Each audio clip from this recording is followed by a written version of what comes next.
हाय दोस्तों, welcome my YouTube channel yes के take.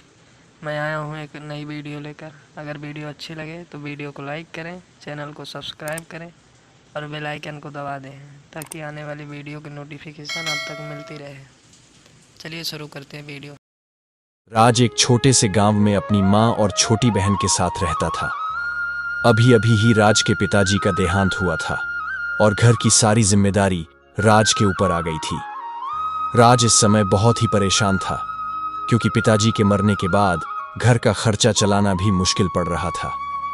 राज ने सोचा क्यों ना ऑटो चलाया जाए, क्योंकि ऑटो में लागत भी काम होती है और कमाई ठीक ठाक हो जाती है। पर समस्या ये थी कि ऑटो कहाँ से लाए। नई ऑटो खरीदने के लिए भी बहुत पैसा चाहिए था। तभी उसे लगा क्यों ना ऑटो किराए से लिया जाए, इसमें पैसा भी कम लगेगा और कमाई भी हो जाएगी। ये सब सोचकर राज पास के गांव से एक ऑटो किराए पर लेता है। अब राज अपने गांव से शहर की ओर ऑटो चलाने लगता है। राज सुबह से शाम तक ऑटो चलाता है, पर उसकी कमाई नाम मात्र की होती है।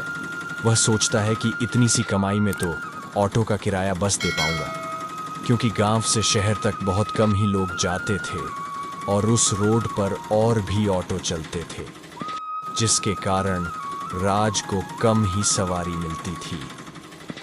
एक दिन राज ने सोचा क्यों न दूसरे रोड पर ऑटो चलाया जाए, जहां भीड़ कम हो तो कमाई भी अच्छी खासी हो जाएगी। दूसरे दिन राज ने यही फैसला किया कि आज वो दूसरे गांव में ऑटो लेकर जाएगा। राज अपने गांव से दूर जंगल के उस पार वाले गांव में ऑटो लेकर जाता है। इस है में कोई भी ऑटो नहीं चलती थी, क्योंकि वह गांव शहर से दूर था। गांव से शहर के बीच एक जंगल पड़ता था। राज ने सोचा ये जगह ठीक है, थोड़ी ठीक ठाक कमाई भी हो जाएगी। उस गांव के लोग भी रोज जंगल के उस पार एक कंपनी में काम करने जाते थे। राज रोज सुबह से शाम उसी रास्ते में ऑटो चलाने लगता है।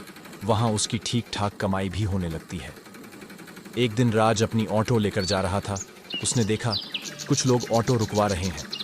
राज ने ऑटो रोककर उन्हें बैठाया और चल दिया।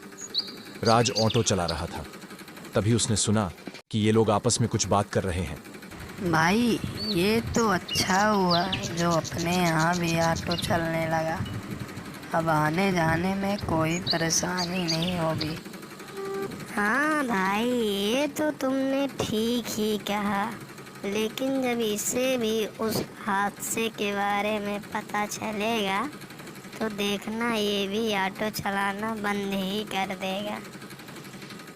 राज जैसे ही यह बात सुना तो वह आश्चर्य में पड़ गया और उन लोगों से उस हादसे के बारे में पूछना चाहा, लेकिन उन्होंने कोई जवाब नहीं दिया और ऑटो से उतरकर चले गए। अगले दिन राज को सवारी ढोते ढोते शाम हो गई। राज अब अपने घर की ओर चल दिया। तभी उसने देखा कि एक लड़की ऑटो रुकवा रही है। राज ने पहले सोचा ये इतनी देर इस सुनसान रास्ते में की कर रही थी। फिर उसको लगा हो सकता है कंपनी के काम में थोड़ी देर हो गई हो। ये सोचते हुए राज अपनी ऑटो लड़की के पास रोकता है, लड़की को ऑटो में बैठाकर चल देता है। राज, आप इतनी रात को इस सुनसान जंगल में क्या कर रही थी? यह बहुत भयानक जंगल है। लड़की कोई जवाब नहीं देती है। राज चुपचाप ऑटो चला रहा था। तभी लड़की कहती है, लड़की, क्या तुझे इस सुनसान रास्ते में ऑटो चलाते वक्त डर नहीं लगता है? क्या तू इस रास्ते में हुए हादसे के बारे में नहीं जानता है? राज लड़की की इस बात को सुनकर हैरान हो गया। उसने अचानक ऑटो का ब्रेक मारा तो उस लड़की का सिर ऑटो में लगे रॉड से टकराया और उसके दांत से खून निकलने लगा। लड़की जोर से चीखी और बोली, तेरे कारण मुझे बहुत तकलीफ हुई है। अब मैं तुझे जिंदा नहीं छोड़ूंगी। लड़की की बात सुनकर राज जैसे ही पीछे देखता है, उसके पैरों तले जमीन निकल जाती है। लड़की का चेहरा बदल गया था।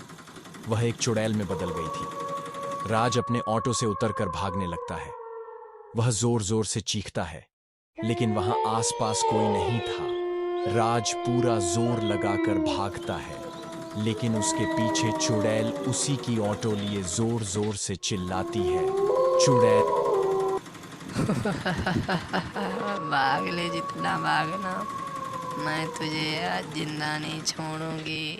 अब राज पूरी तरह थक गया था। अब उसे यह एहसास होने लगा था कि आज उसकी मौत पक्की है। तभी अचानक उसे कुछ लोगों की अरे भैया, आज इतनी रात को घूम रहे हैं, क्या बात है? हाँ भाई, थोड़ा हम दोनों टहलने निकल आए थे। राज दौड़ते हुए उनके पास पहुंचता और देखता है ये वही लोग हैं जो इस दिन राज की ऑटो में हादसे की बात कर रहे थे। राज ने अपने साथ हुए पूरे हादसे को बताया। गांव वालों ने पीछे मुड़कर देखा तो चुड़ैल और ऑटो दोनों नहीं थे। फिर उन लोगों ने राज को बताया कि कुछ समय पहले इसी रास्ते पर उस लड़की के साथ एक ऑटो वाले ने दुष्कर्म करके मार डाला था और इसी जंगल में फेंक दिया था। तब से उस लड़की की आत्मा इस जंगल में भटक रही है और वह इस रास्ते में आए ऑटो वालों से बदला लेती है। अगली सुबह राज का ऑटो उसी रास्ते में मिला और गांव वालों ने ऑटो राज को दे दिया। तब से राज उस रास्ते पर कभी नहीं गया। अब राज अपने ही गांव में ऑटो चलाकर अपने परिवार का पेट भरता है।